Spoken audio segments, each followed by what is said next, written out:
Your space. And I'm back, people. This one's a little different. You already know what's popping right there. I've been watching it. Wife been watching an actual documentary. So let's get into the Good American Family.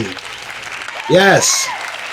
So open the scene is Christine getting hauled off to jail while promoting her good parenting book. She's as shocked, obviously. She don't know what's going on. But then the next scene flips back a few years, and the Good American Family is going through turmoil. They was about to adopt this little girl. It fell through, and now they all feel, yucky, if you will. Christine, it made it look like she was over it, but the father was still heartbroken. Christine felt bad for the father, and this is where we at. So instantly, I realized that this show is geared towards us feeling bad for this family. Now, I know everybody got their sides to pick. Some people believe in the documentary, some people believe in the show. I feel like the show and the documentary is way off of each other, and it's no middle ground between the two. So I look at the show for the show. My wife is more documentary because girls are nosy and they're detectives. So they want the proof and they want the truth. So that's where we at right now. I'm here with the show because I'm here to be entertained. She wants the proof. So shortly after, they get a blessing, a call about a girl that actually needs a family. And she been through a couple families already and they couldn't keep her. Why? They didn't really explain. But it still was a blessing to the mother. So the mother wanted to jump on it. She brought the idea to the father. The father wasn't fully on board until later on in the episode. So now the father cracks. He see a picture on his phone the wife sent him, and he instantly falls in love. When they fly out to the Carolinas, they instantly look at the place, and it looks janky as hell. She can't even believe that, adoption agency is inside of this plaza slash facility type thing.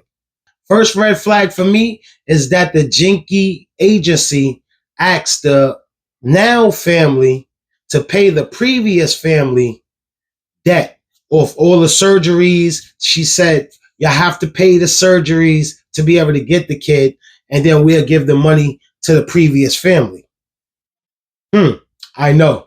Second red flag, people, this girl threw a tantrum at the beach and broke the glass and said she didn't want the pancake. Now, I know me. I'm not sure if y'all know me yet, but that little girl would have been back at this agency immediately. I already see what you're doing on day one. It's just going to escalate as we keep you in our household. I don't got time to deal with it.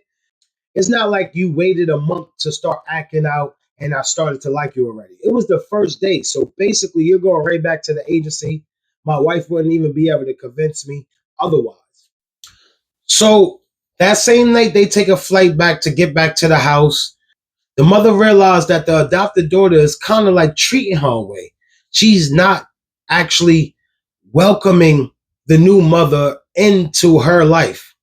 And she's doing sneaky stuff to aggravate the kid that had autism. Ergo, when you go back to the documentary, I could see why the mom and the kid with autism teamed up, and the mom made the kid with autism pee on the daughter's bed. They said in the documentary that the daughter peed on his bed first, but I can see why that even happened, because the mom is an outcast, and now the kid with autism is an outcast as well, because she's doing weird stuff like drawing over his stuff. He's a genius. He's a genius, by the way. So he writes on the glass his little math. Instead of paper, he writes out the equations like on windows, anything glass-like, and the sister wrote over it. The autistic kid was pissed. Who comes to save the day? And I get it. They said something about him wanting to walk his daughter down the aisle, and he wanted to give her off to her future husband. So I guess it's a couple things that gives it sentimental values of why the father is so on her side. I don't get it. I see the smirks, the father don't. So one night, enters Grace and the mother only wakes up.